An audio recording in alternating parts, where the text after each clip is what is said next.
Hey, this is Jimmy from the Red Dirt Wood Shop. I want to give you guys a quick video on the assembly of this router plane. I figured even if you couldn't swing one out of aluminum like mine, you could make one out of a nice stable hardwood. So let's get over to the bench and get started. So the first thing you want to take a look at was the router body itself. It's about 1 inch thick, rough measurements about 9.5 long, 5.5 wide. This is the bottom of the body. You can see there's the two mounting holes to go up into the tool holder, and a channel that allows the tool to pass up into the body of the plane. So then we'll look at the assembly of putting the tool holder onto the plane itself. You can see we've got a nice landing spot there. It goes in nice and tight. No play side to side.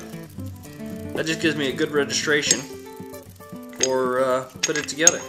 I know it won't move. Obviously, if you're making one out of wood, you could make the entire thing yourself one piece. So a couple of 1032 screws here, just from Home Depot.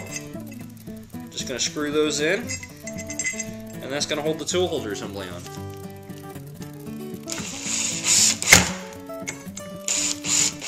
So next we can look at installing the handles. As you can see, the handle landing zone is milled off at a 30-degree angle. Let's get the handles out away from the body of the tool, a little further apart. Also makes you naturally put downward pressure on them because of the angle. So, Jordan tap, 1/4-20. Bottom tap doesn't go all the way through. What I did is took a toilet bolt, T-bolt, 3-inch model, cut the head off. I did grind the end of it down so it would bottom out in the bottom of the slot. Gives you a lot tighter hold. Those just screw in, one either side, and then get those to a nice seat.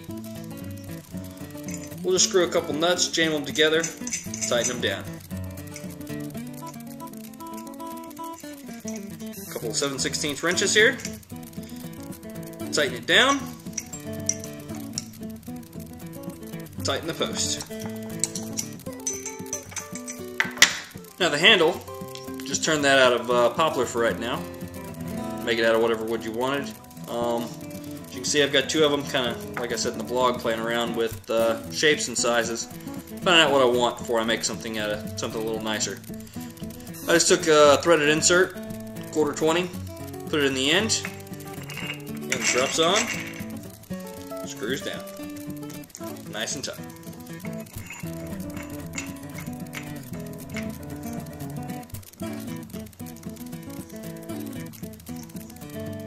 Now we're ready to go ahead and put together the adjuster.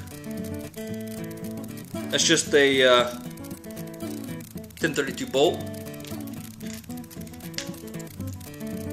Been cut off at the end. Do the same type of procedure here. Put a couple of jam nuts on it. Tighten them down.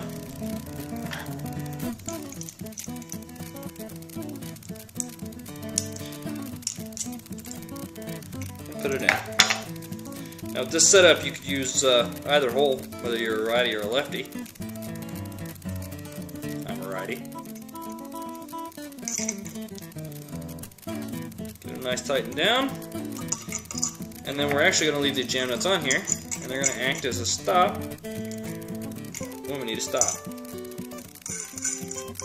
Spin them up, jam them up against each other, and you've got an adjuster stop. We need our tightener. Hold our iron in, just a flathead, again into a handle.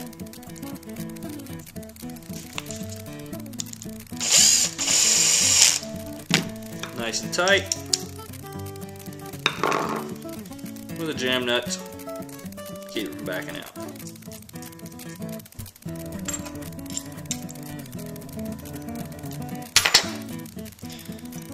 Notice that got a threaded hole in either side. The plane can be used in either configuration, either normally, with the iron pointing towards the center of the plane, or in a bullnose configuration. And I wanted to be able to have the locking knob on either side, so it's out of my view of the cutter. So we'll go ahead and get ready to assemble it in the bullnose, or in the, the regular configuration. Get the locking knob started in. Slide the cutter in. All the way up. Adjusting knob. Okay. On your iron, you've got a groove here. Okay. That you have a tongue that fits on with your adjusting knob. So as you raise the knob, it spins in that groove, pulls the iron up, same as you tighten when you tighten it down. Okay, so you pull your cutter all the way up. The length of this bolt is kind of important because the maximum height of it has to match the bottom of your groove in your iron when your iron's pulled all the way up. Slip your adjuster nut on, take it down. Tighten up the locking knob, and we're in business.